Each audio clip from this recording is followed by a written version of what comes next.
তো গাইস কেউ আবার ভাবেন না যে আমি এখানে মাছ মারতে আসছি। একটু মাই নিউ ব্লগ। তো গাইস আজকে আসছি আমার নিজের জমিতে।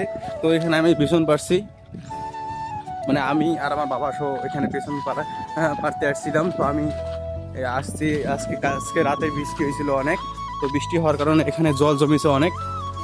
তো সেগুলো সেকে দিতে আসলাম। রাতে যেগুলো বিছন পারছি সব চলে গিয়ে মরে যাবে। এই যে দেখেন অনেক বিছন গাজাইছে এখানে। তো এই যে আমি সেকে দিতেছি, এই যে জল কিছুটা এদিকে আছে আর ওদিকে যে ছেড়ে দিছিলাম, তো ওদিকে জল কমে গেছে। এখন আমাকে এটা কাজ করতে হবে, সেটা আছে সেকে দিতে হবে। এই যে এইভাবে সেকে দিতে হবে। অবশ্যই ব্লকের সাথে থাকুন। আজকে রোদ কিন্তু প্রচুর, রাতে বৃষ্টি হওয়ার পর এত পরিমাণে রোদ উঠছে সেটা বলার বাহিরে। আর এই যে আমি হাত দিয়ে সেকে দিতেছি জল এই বাটিটা দিয়ে। আর আমি এখানে বসে আছি আর রোদ তো প্রচুর পরিমাণে। এদিকে পানি দিয়ে আমার জল শেখানো শেষ কিছুটা, আর এদিকে আছে এই যে আমি এইটুকু শেখবো।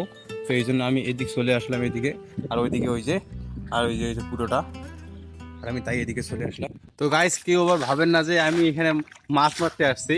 তো আমি এখানে কোনো মাছ নাই, কারণ কালকে রাতে তো বৃষ্টি হয়েছিল অনেক, সেই বৃষ্টির জল এগুলো দেখলাম। আর কেউ ভাবেন না আবার মাছ এখানে আছে। তো এই যে অলরেডি জলটা শেষ পুরোই।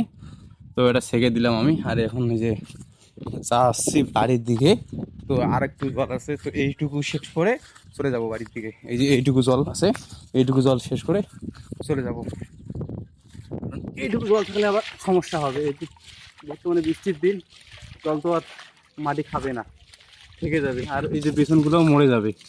তো এই কারণে এই জলটুকু থেকে দিয়ে আমি চলে যাব। গাইস অলরেডি আমার জল শেখা শেষ, যে বাড়ি আছে। তো এখন চলে যাচ্ছি। তো অবশ্যই কমেন্ট করে যাবেন ব্লগটি কেমন লাগলো। টাটা।